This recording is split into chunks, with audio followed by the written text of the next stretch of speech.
Salut tout le monde, ici Philippe Michaud pour le blog de Best Buy, j'espère que vous allez bien. Aujourd'hui, je vous parle de l'aspirateur robot RV30+ de Tapo. C'est un aspirateur robot qui peut donc aspirer la poussière de vos planchers et les petits déchets solides, si on veut, comme des céréales sèches. Mais il peut également, grâce à son support à vadrouille amovible, donc laver vos planchers. Donc, en fait, c'est un support à vadrouille que vous pouvez donc insérer à l'arrière de l'appareil, sous l'appareil. Et pour l'utiliser, il faudra également remplir le récipient d'eau. Mais lorsque vous remplissez le récipient d'eau et que vous y fixez donc le petit support à vadrouille, ben, il va pouvoir également laver, si on veut, nettoyer, laver et rafraîchir vos planchers. Donc, il peut faire les deux en même temps. Par contre, c'est important de noter qu'il ne pourra pas aspirer des déchets liquides comme, par exemple, un bol de céréales renversé. L'aspirateur robot n'a pas été conçu pour ça. Parce qu'il faut savoir, c'est qu'il est également doté d'une station qui permet à l'aspirateur robot non seulement de se recharger, mais également de vider le contenu automatiquement de son récipient à déchets. Donc, le récipient se vide automatiquement dans cette station-là. Et à l'intérieur de la station, vous retrouvez un sac que vous devrez jeter après quelques semaines, remplacer en fait après quelques semaines d'utilisation. L'aspirateur robot, comment fonctionne-t-il? C'est assez simple. Vous avez ici 3 boutons qui vous permettent de démarrer l'aspirateur robot, de lui faire un nettoyage, si on veut, un spot cleaning qu'on appelle, donc un nettoyage plus dans une certaine zone. Et vous avez également le bouton qui permet de renvoyer l'aspirateur à sa station de recharge. C'est un peu comme on retrouve chez plusieurs aspirateurs robots.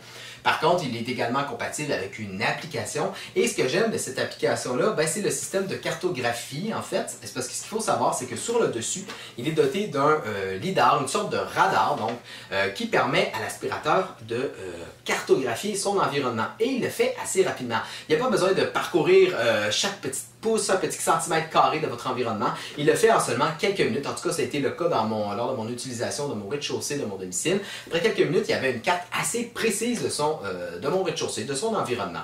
Et ce qui est bien avec cette carte-là, c'est qu'elle se met à jour automatiquement à chaque fois que l'aspirateur robot continue donc de passer, utilisation après utilisation, la carte sera mise à jour. Aussi, sur cette carte-là, ce qu'il faut savoir, c'est qu'elle est, en fait, elle est délimitée par plusieurs pièces. En fait, le robot lui-même va séparer la carte en plusieurs pièces, mais vous-même, vous pourrez configurer ces pièces-là facilement dans l'application.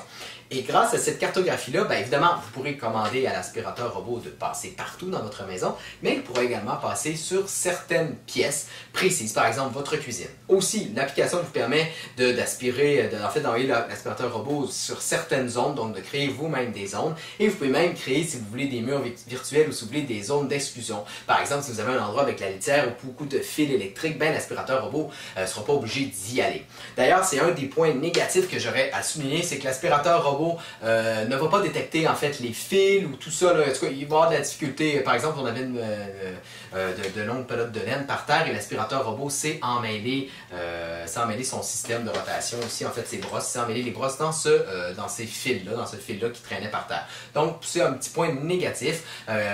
Donc, lorsque l'aspirateur robot fonctionnera, ben, il faudra enlever, retirer ces pièces-là du plancher, ces objets-là du plancher ou, comme j'ai dit, faire des zones d'exclusion. Sinon aussi, en fait, c'était le plus gros bémol parce que l'aspirateur fonctionne très bien.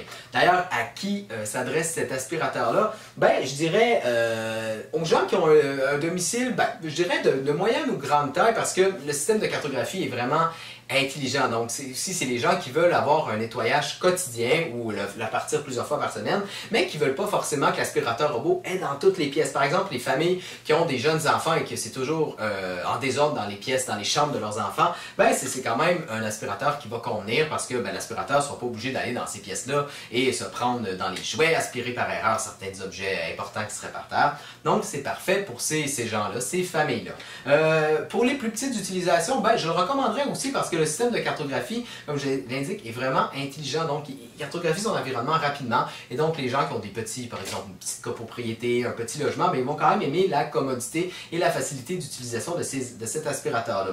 Aussi, ce qui est bon de mentionner, un point que j'ai aimé, c'est que l'autonomie de la pile est assez longue et il n'est pas obligé si on veut, se rendre jusqu'au bout de son autonomie, donc arriver à 1% et retourner à sa station d'accueil. Lorsqu'il considère qu'il a passé partout dans votre maison ou dans sa zone, il retourne automatiquement et il le fait bien dans sa station de recharge.